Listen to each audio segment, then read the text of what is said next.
The Dutch East India Company, or VOC, very named Oost-Indische Compagnie in Dutch, was one of the most powerful and influential trading companies in history.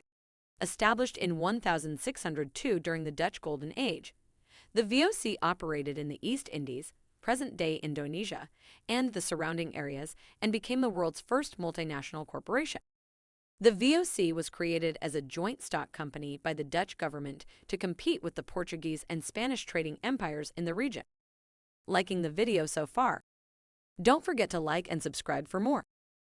The company had the exclusive right to trade in the East Indies and was granted the power to make treaties, establish colonies, and wage war.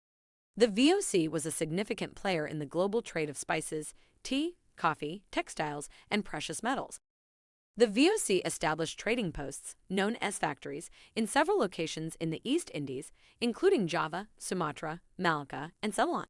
The company also founded the city of Batavia, now Jakarta, as its headquarters in the region. Batavia became a thriving port city and center of commerce, attracting merchants, adventurers, and settlers from all over Europe.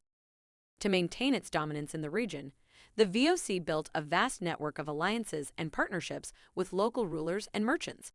The company often used force to achieve its objectives, including military campaigns against rival powers and native peoples. The VOC army, known as the Dutch East India Army, was one of the most potent military forces in the world at the time.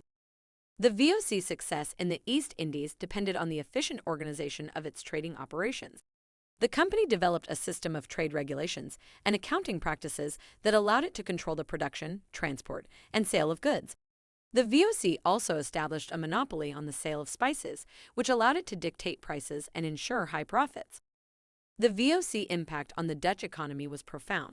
The company's success fueled the growth of the Dutch Golden Age, a period of economic and cultural prosperity in the Netherlands that lasted from the late 16th to the mid-17th century.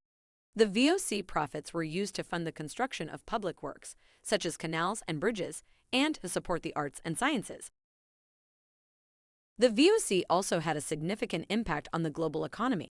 The company's trade in spices, particularly nutmeg, cloves, and pepper, was highly lucrative and drove demand for these commodities worldwide.